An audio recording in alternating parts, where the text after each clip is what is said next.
Vamos para um destaque internacional agora aqui no Morning Show. Em meio ao recém-aberto processo de impeachment, o presidente Donald Trump disse que esquerdistas radicais estão causando grandes danos aos Estados Unidos. Vamos lá para os detalhes, Paulinha? Estou até abrindo aqui o Twitter para ver se o Trump tweetou mais alguma coisa, porque desde a noite de ontem ele tem feito uma série de tweets para se defender desse processo de impeachment que ainda é inicial. É uma questão complicada porque envolve uma fonte, né, que a gente não sabe exatamente quem é. A gente tem alguns dados que dizem que ele é um agente da CIA. A informação é do New York Times. Ele está sob proteção federal, teme pela sua segurança. Então, essa fonte, que eles chamam de whistleblower, né? Seria o delator, que trouxe... whistleblower. Exatamente, que é quem trouxe aí informações de que, a princípio, dizem que o presidente teria pedido ao presidente da Ucrânia que investigasse o ex-vice-presidente dos Estados Unidos, Joe Biden, e o seu filho, Joe Biden, que é pré-candidato democrata à Casa Branca para as eleições de 2020. Então, seria um oponente do Trump em 2020, o que caracterizaria a conversa como um pedido de interferência estrangeira na disputa eleitoral dos Estados Unidos. Tem também a história de uma verba que teria sido bloqueada pelos Estados Unidos e talvez tivesse sido usada também, como assim, olha, haverá uma liberação caso ajude.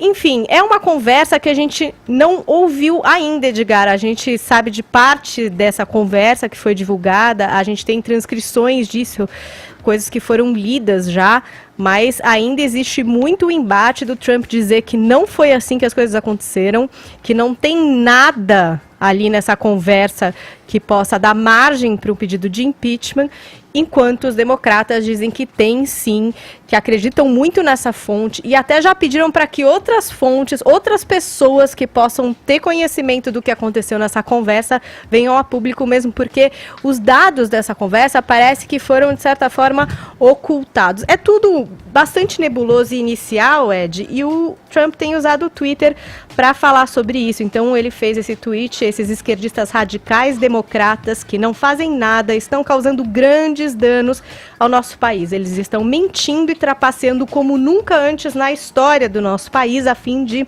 desestabilizar os Estados Unidos da América e sua próxima eleição em 2020.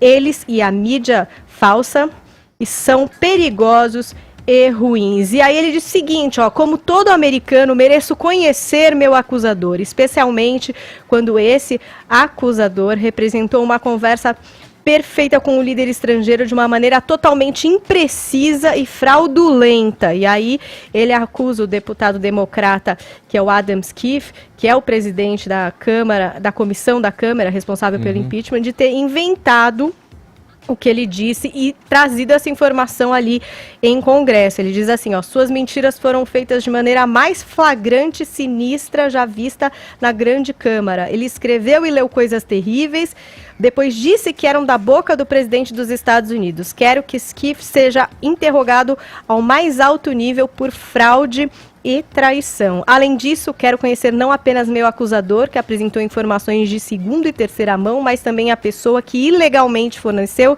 essas informações que estavam em grande parte incorretas. Então, quer dizer, ele está bastante insatisfeito e afirmando que é uma caça às bruxas, que não foi assim que as coisas aconteceram, que essa não foi a conversa que ele teve com o ex-presidente. E até hoje de manhã ele estava tweetando e diz assim, mais uma vez, o presidente da Ucrânia disse que não havia pressão sobre ele por mim, caso encerrado. E aí também tem o dado de uma pesquisa divulgada pela CBS ontem, que mostra que 55% dos americanos é favorável à abertura de um processo de impeachment contra o presidente dos Estados Unidos. Aí dentro desse número também, 42% disseram que Trump merece sofrer o impeachment por causa desse caso, claro que se confirme.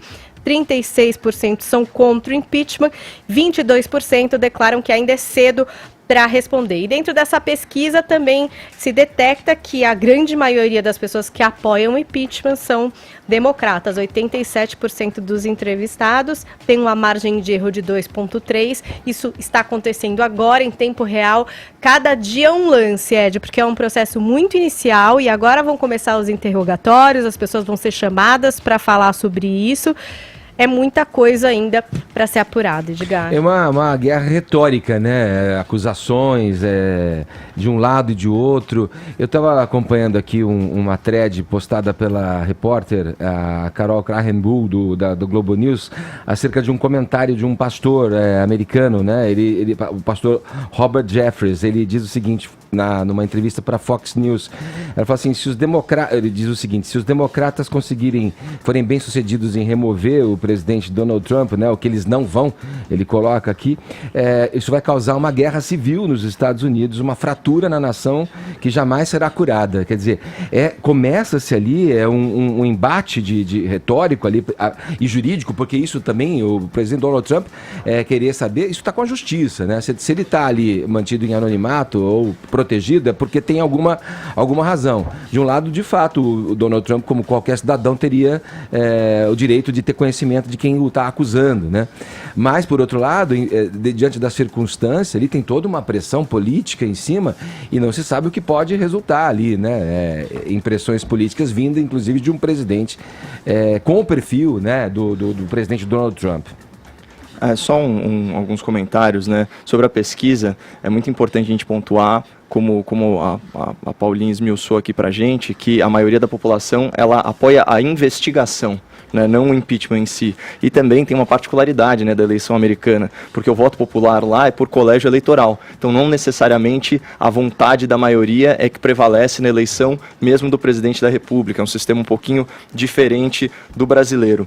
Foi a democracia americana, né, que inaugurou o Instituto do Impeachment no sistema presidencialista. Isso é um instituto que remonta aí ao parlamento inglês, século XIV, é um negócio super antigo e apesar da palavra ser anglo-saxã, na verdade impeachment é um galicismo, né? Ele vem de impecier, que tem origem latina em impedire, né? Que é prevenir ou literalmente frear com os pés, dar aquela pisada. Né? Então, isso que quer dizer impeachment. Né? Então, é uma forma de controle de excesso e de abuso de poder.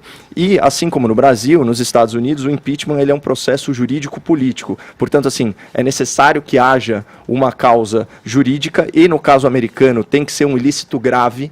Né? Existe essa distinção na Constituição americana, ao contrário no Brasil, né, que se fala simplesmente em crime de responsabilidade, mas se trata essencialmente de uma decisão política. No caso americano, assim como no Brasil, é um processo bicameral. Lá você precisa de metade mais um da Câmara, né, que é a House of Representatives, né, que é a maioria simples, e no Senado 2/3. Só que o Senado, na composição atual, ele tem maioria republicana. É muito improvável que se forme essa maioria qualificada de 2/3, a não ser que haja, de fato, um ilícito, além de qualquer outra interpretação possível, um ilícito grave. É mais provável que o Senado freie, como foi o caso, por exemplo, do Bill Clinton, né, aí presidente democrata, no episódio Mônica Lewinsky. Vamos lembrar que lá a polêmica girou em torno da definição da felação como ato sexual.